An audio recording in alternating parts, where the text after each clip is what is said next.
Welcome to the Connecticut Creative Collaborative. I am Maryann Cruz, business strategist and coach, and co-founder of C3 Collaborative.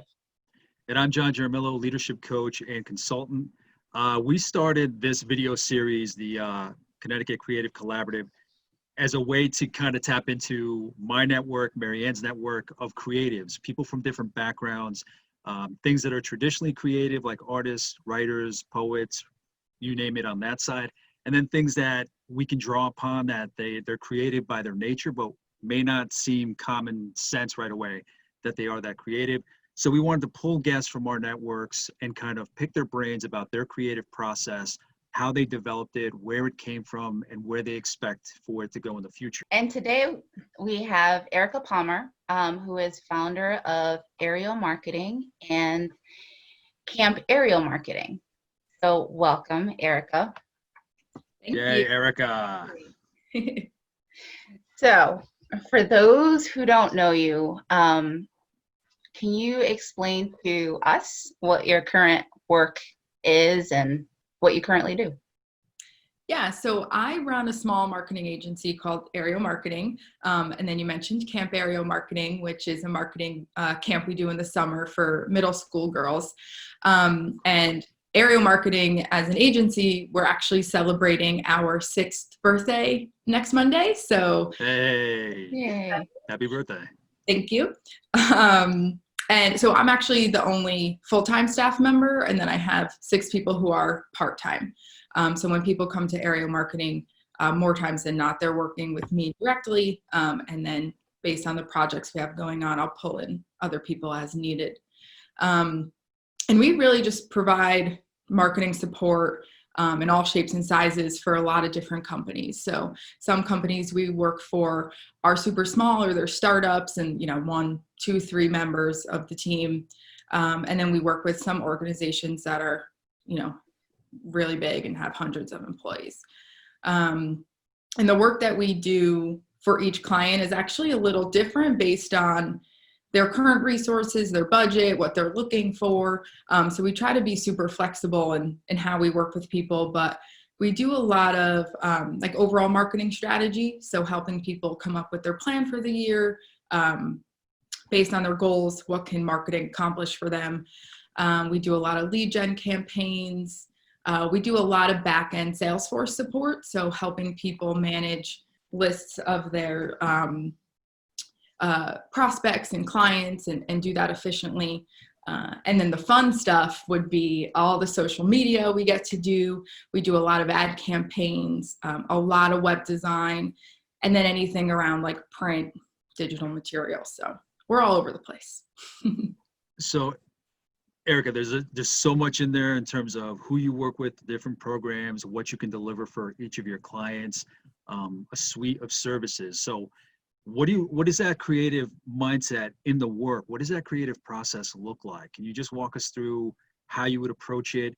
And I mean, because this is a creative show, it's like, what is that mindset? What do you have to do to kind of deliver for each of your clients? How do you analyze, break it down, and create for them? Yeah,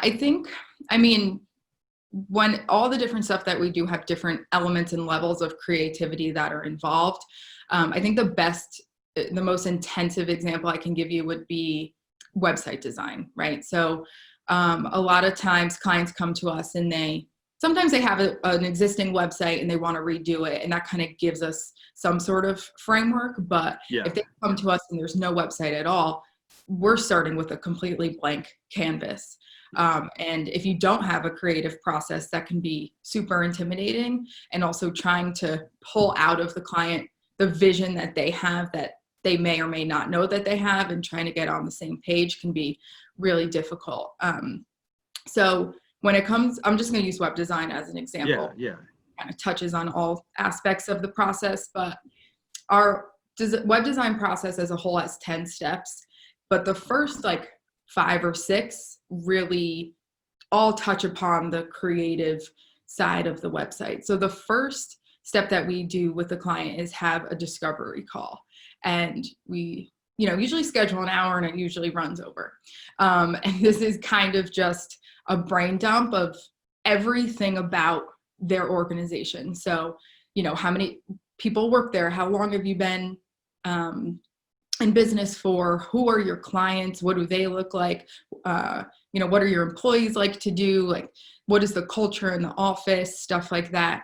And then also obviously what do you want the website to look like, and during that. I'm sorry, just to jump in, real curious. So Yeah. when you start working in that stage, do you start visualizing what it might look like based on the personality of the organization, the people that you're working with? Do you see like tones in your mind or layouts based on things? Does it shift in your mind based on answers that you're getting back? Yeah.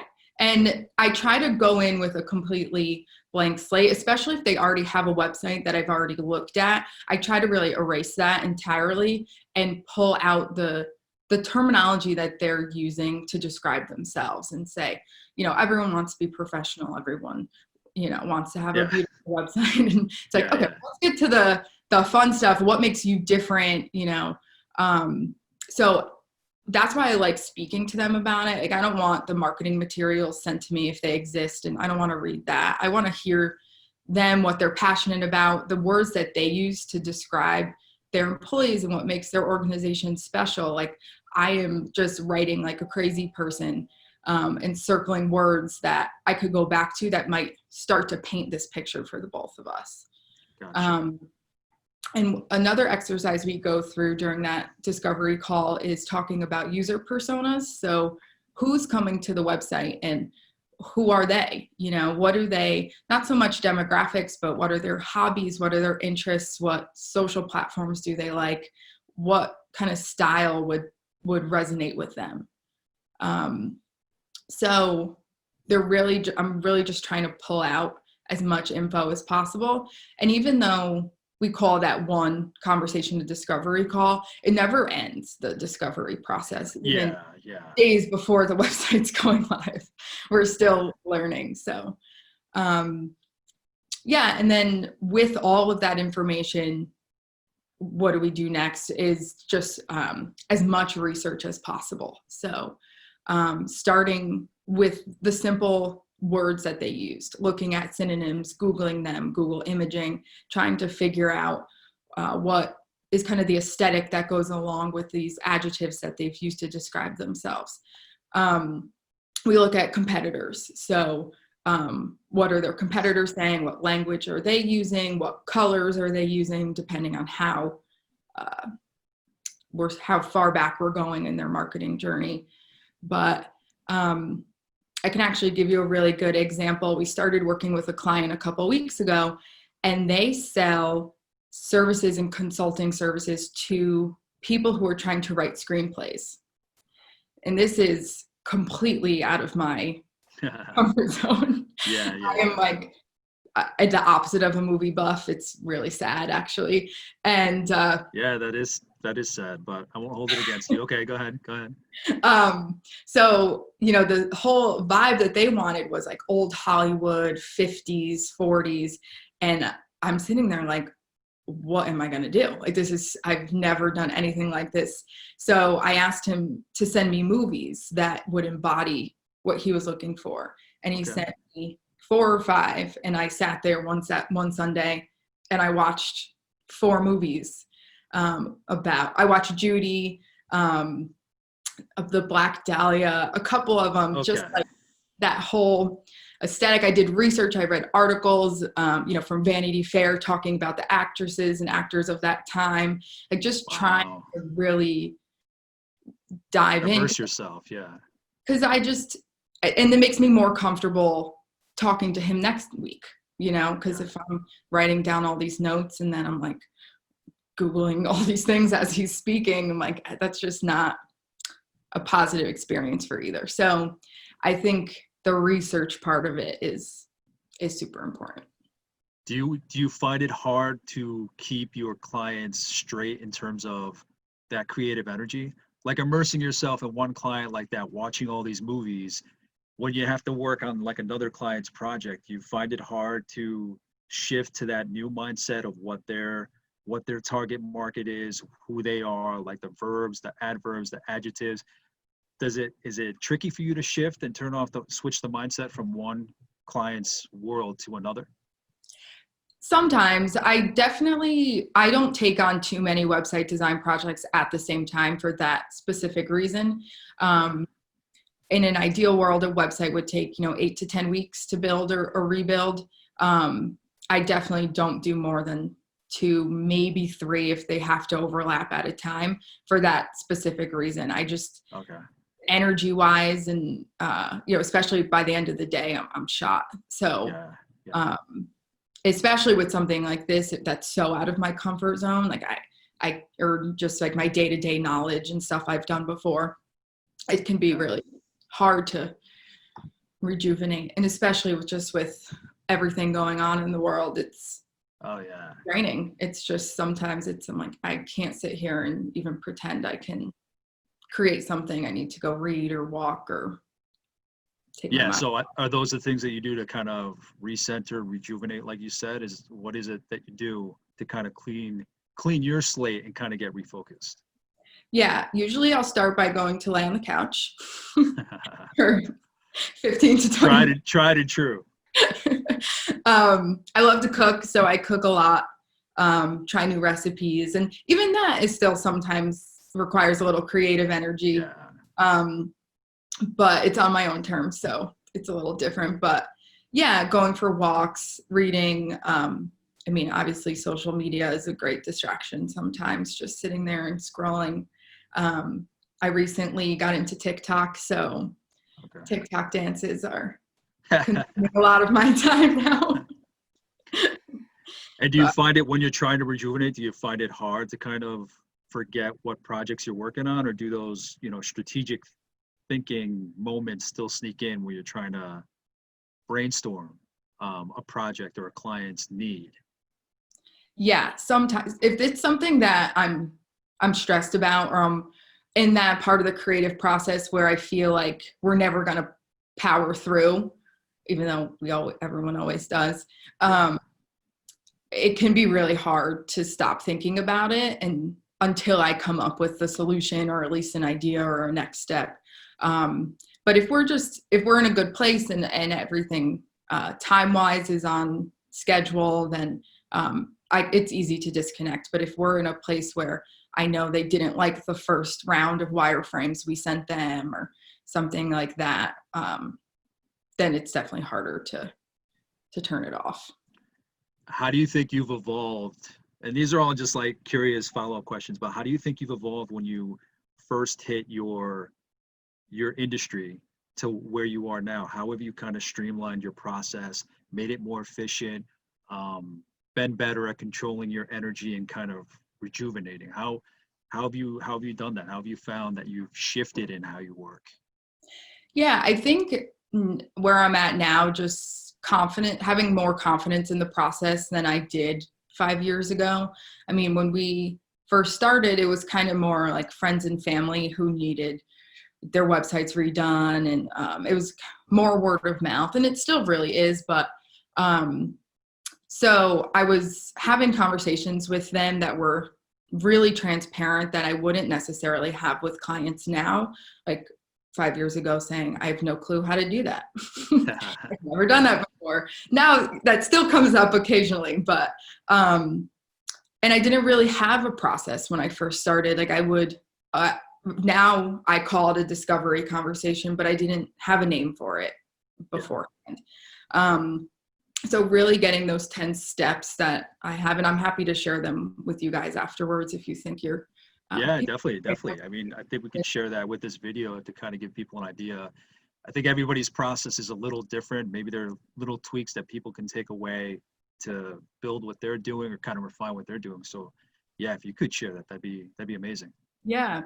But I think just also after we do a website or an ad campaign or something, reflecting on what just happened and what we went through, how long did it take, did it get derailed, how come, and saying, okay, using this terminology or giving them this deadline worked.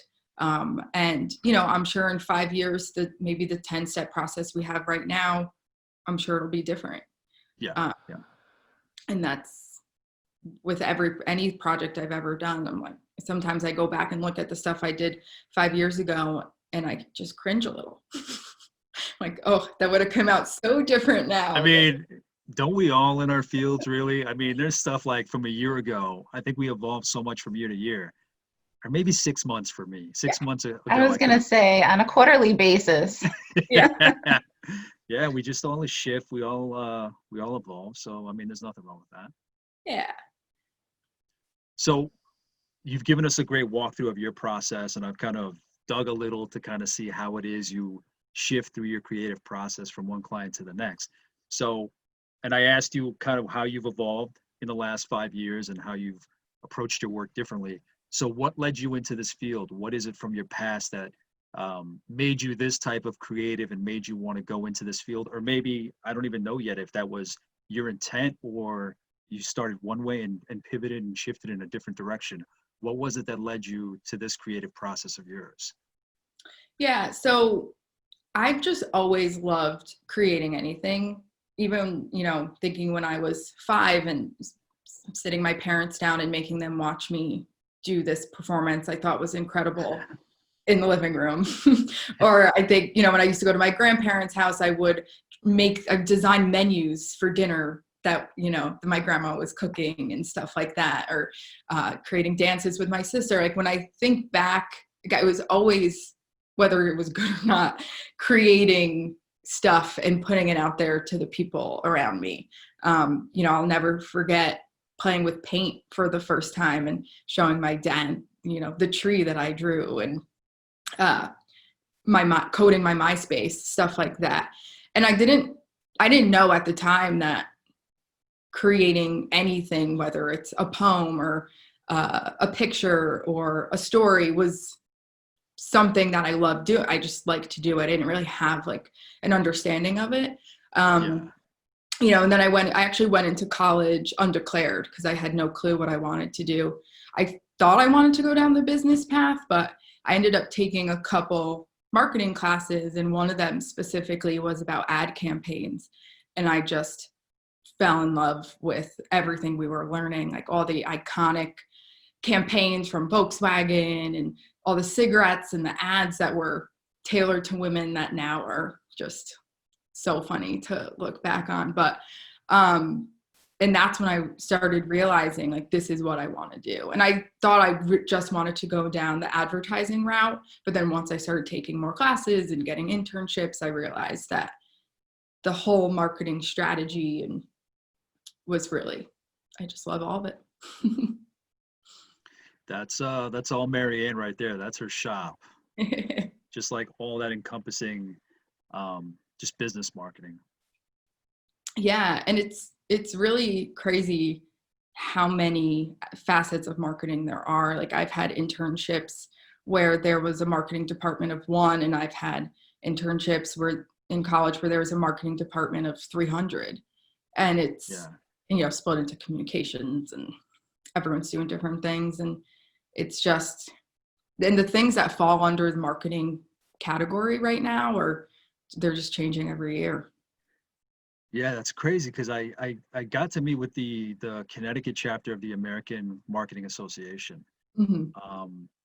And it's just insane to me because I was a marketing student, and I was exchanging ideas with them, and everything has just evolved so much. Everything is marketing these days. Everybody, whether it's TikTok, Instagram, Twitter, any kind of story that somebody tells, it's just marketing is no longer just an organizational thing like when I was in college 20 years ago. Now it's just everybody has a story to tell. So it's just amazing how it's evolved over the last couple of decades. It's insane. Yeah. And sometimes with clients, we actually find ourselves more on the tech side of the company. So with some of the back end stuff that we do, sometimes we work hand in hand with the sales department. Sometimes we're just in the marketing department. So you never know where you're going to go. And then what was the last thing that might have happened, or that aha moment where you decided to start your own business? So I had been at a full-time job for, I think 4 years after college. The company had gotten acquired, and it just was kind of chaos, and it was not a good fit you know, in the industry it was, but in terms of culture and people there, it just wasn't a great fit. And it was in the healthcare industry, and their clients were surgery centers. And I don't know if you've ever gone to a surgery center's website, but it's a struggle. Some of them have not updated their sites since the 80s, and Pretty bland. they do great work, but you know, they have no market. They never had a reason to do marketing before. So you know, like any good millennial, my plan was to change the entire industry and redo all surgery centers' websites. And so I left, and I had moved back home. So it was a good time in my life to take a major risk. And so when I first started, I was just doing website design in the surgery center space. That was a little trickier than I had initially thought. So started expanding, and it just kept going. That's amazing. Congrats. Yeah, that's just me always just being curious of like what led people to where they are now. Just all those little things, and I appreciate you throwing in just the stories of like when you were a kid and painting and doing things for your grandparents and your parents, forcing them to watch you do things. So, and all those little things led to now. So that's amazing. Yeah, thank you. It's been a good ride. Awesome. And I know that there's more to Erica than just, you know, she does this amazing work as marketing, but she also has Camp Erio, which I've had the pleasure of participating in. So, Erica, if you can just take a few minutes and tell us about Erio marketing, what it is, how it came to be, that would be fantastic. Yeah, so the camp started 3 years ago. Sadly, I don't think we're going to be able to do it this year, which is a bummer. But I also coach lacrosse, and I coach 8th graders, and I listen to them talk about social media, and they don't even know that they're strategizing. Like, they're yelling at each other for posting at 8 a.m. instead of 8 p.m. because everybody's sitting at Oh home. my God. And I'm like, you guys are smarter than half the people I work with. Oh my God.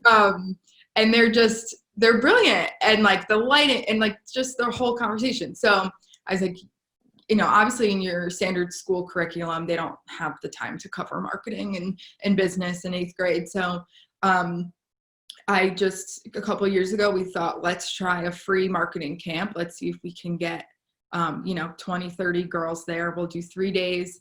And we'll just touch on as much as possible. So what is marketing, advertising, of course, social media, they all go nuts for, website design. And yeah, so we started that. The first year we just did it in New Haven. Last summer we did New Haven, Hartford, Bridgeport, and we had over 100 girls come between the three. And sadly this year will be a little different. I'm not exactly sure what's gonna come of it, but yeah, the feedback has been awesome. And a lot of the girls have the opportunity to go to different magnet schools, and they're in a lot of different situations that require them to have resumes when they're in 8th grade, and go on interviews and stuff like that. So I think just the skills, that we've given them as a whole, marketing and outside of marketing, it's been really cool to see what they've all done with it. Sorry, Since the camp, 2 of the girls have actually started their own companies. So, yay! That's fantastic. One was in 7th and one was in 8th. It's amazing. Yeah, they're awesome girls. It's amazing. Well, the way that you set up the camp, I mean, it truly does allow them to see every facet of getting their idea implemented. So yeah, we throw a lot of info at them in 3 days. But I mean, what's great about that, when they find it that early, it's not even like they're being forced to grow up quickly. Because I don't know about you guys, but I find when I talk to people, what they end up, and Erica just gave a great example about herself, that a lot of people that I've talked to that finally end up where they're the happiest is just kind of coming full circle from what they were as a kid. But they were just thinking that they had to follow a certain path, and they went through that crucible of a path, and they ended up somewhere where they finally felt happy. And then they think back to when they were kids, and it's like where they should have been all along, but you just didn't know it then. So with these kids, with these girls, with these young ladies, it's like they're just realizing what they're passionate about early. So I mean, when they have that natural tendency to shift towards that kind of idea or industry, it's amazing that they were introduced to that by you and your staff and your assistants to find out who they really were, and to really throw themselves into that. That's amazing.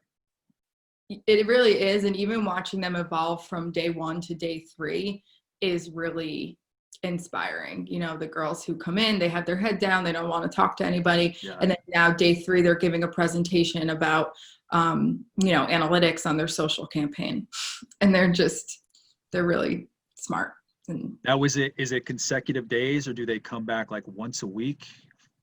so it's just 3 consecutive days in the summer. We do it Wednesday, Thursday, Friday. We've had a lot of requests for stuff year round. So just to keep the girls engaged, even if it's just like, I'm not going to say happy hour because they're in 8th grade, but like a working dinner, where we can all get together, maybe have a presentation and something like that. And I would love to expand to that. Just time-wise, it's just a lot to organize and stuff. But yeah, I mean, where the camp is going to go from here, I'm not sure, but it's definitely going to be around in some capacity for sure.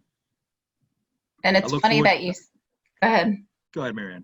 I was going to say it's funny that you say that, because one of the questions that we have is, okay, how do you see not only your business, like how do you see you and your business evolve? And obviously for this, it would be also, Camp Erio. So just interested in seeing and understanding what your vision is. Yeah. So with Camp Erio specifically, I'm kind of all over the place with where I want to go. I know I want it to always remain free, and I know I always want to offer it to as many people as I possibly can. Just feedback from the girls. I think in the next couple of years, we have to make some tweaks just in terms of presentation style and topics. And, they're not afraid to give feedback whenever asked, even not asked. So they've helped a lot in kind of shaping our ideas moving forward. We are kicking around, obviously trying to do some virtual stuff with them, but after what they've been through the school year, trying to get them back inside for 3 days, I don't even want that for them. So we're thinking maybe this summer specifically, short term, sending them kind of care packages with maybe some sort of competition to create a whole ad campaign or something like that.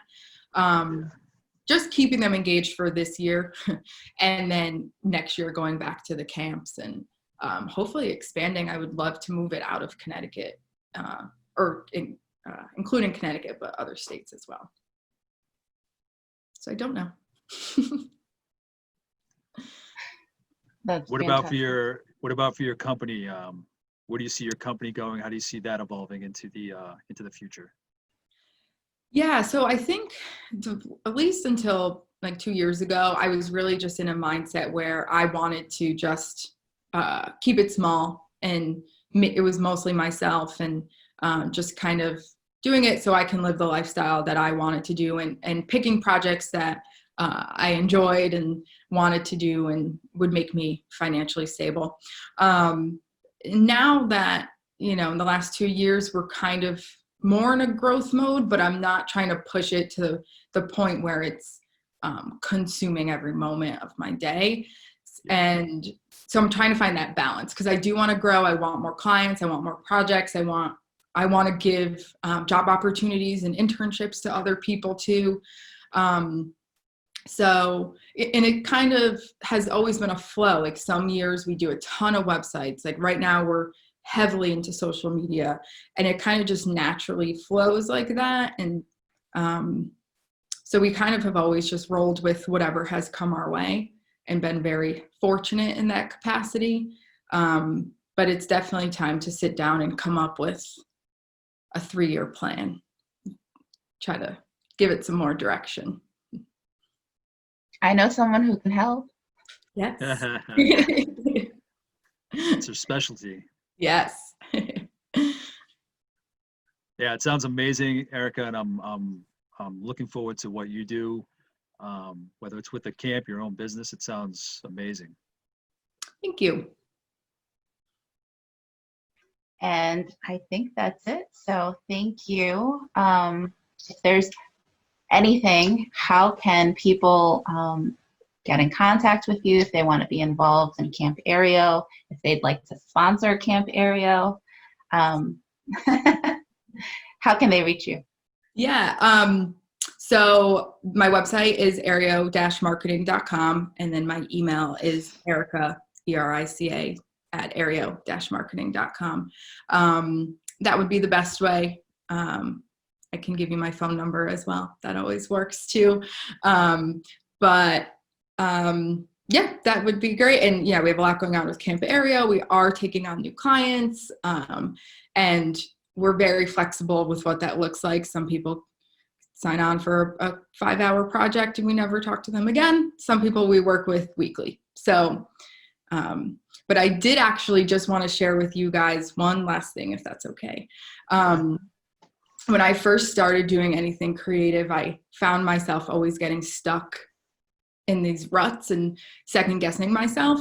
And then I found this quote one time that I just keep on my wall because I reference it at least once a day. And it's 6 steps, or the cycle of when you're doing something creative. And it goes, this is awesome. This is tricky. This is shit. I am shit. This might actually be okay. This is awesome. And it's that constant cycle.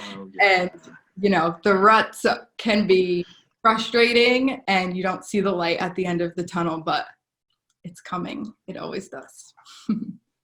Yeah, I think that just applies to, like so many different things. I mean, I think Maryann and I can relate to just starting a business, getting out there. Imposter syndrome always hits people. I think that's a great list to just demonstrate the process of just trying to work towards something that you want, but that it's a process, an ongoing process of refinement going forward. I don't know if you can relate, Maryann. Absolutely. I think everybody goes through that process. You don't even have to be an entrepreneur, right? You can be working and still go through that process. So yeah, it's anything that you're trying to create and put value into. I mean, you always kind of have those thoughts. It's a struggle. It's like you're your own worst enemy, but you keep yourself on track. Yes. Exactly. So Erica, thank you for your time and for your sharing of all of you, your process, your history, and your future. Yeah, thanks for having me. This was great. Thank you so much, Erica. And that's it for this episode. Please stay tuned for the next episode of the Connecticut Creative Collaborative. And again, a call for guests. If you find that you know somebody that's in the creative space, whether it is that traditional, you know, author, poet, writer, or just anybody that kind of creates great value and great value for their community and their stakeholders, let us know. We'll post the information on how to get in touch with us. Until then, John Jaramillo, Maryann Cruz, thank you so much for watching, and we'll see you next time. Take care. Bye.